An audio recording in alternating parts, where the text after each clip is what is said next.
So হয়ে গেছে, আগে এই ভিডিওটি দেখো, তারপর এই ভিডিওটির ফানি ফানি কমেন্টগুলো পড়বো। আজকে আমার বয়ফ্রেন্ডের বার্থডে। পাগল নাকি তুই? আর সৌরভের বার্থডে স্পেশাল আমি একটা দুটো এটা নিয়ে তিনটে ড্রেস অর্ডার করেছি। আর সবার প্রথমে আমি ডিসাইড করেছি এই সুন্দর ফ্লোরাল বডিকন ড্রেসটা পরবো। দেখে একদমই ধরতে পারবে না যে এগুলো সব তুই এটা পরবি? হ্যাঁ, কেন? এটা ভালো লাগছে না? ভালো, বাট আরো তো তোর কাছে অপশন আছে, সেগুলো একটু ট্রাই কর। চলো এটা পরে ট্রাই করি। আরে এরকম ড্রেস তো সব সময় পরিস, আজকে এটাই পর। এটা পরবো। এটাই পর আজকে। ও গড! বার্থডেটা কার? আমার না তোর? আরে তোর মানেই তো আমার, তাই না?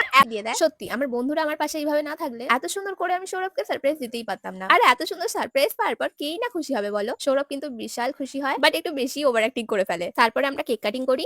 3 ছাপড়ি একসাথে শুয়ে কি করে কে জানে? মানে এরা দেখাতে চায় আমার বিএফের সঙ্গেও থাকি না, আলাদা রুমেই থাকি। वाह दीदी वाह दीदी। তুমি যেমন ওভার অ্যাক্টিং করো, তোমার বয়ফ্রেন্ডটা ঠিক তেমন, বুঝলে? कैसे कैसे लोग रहते हैं यार यार। বয়ফ্রেন্ড বলিস কেন, ভাতার হয় সেটা বলতে পারিস না? জামাটা তো আগেই ফিটিং করা, তারপর পরা, তা না হলে বারাটা বেরিয়ে আসছে। আর এইরকম মজাদার ভিডিও দেখলে চাইলে চ্যানেলটিকে সাবস্ক্রাইব করে পাশে থাকুন।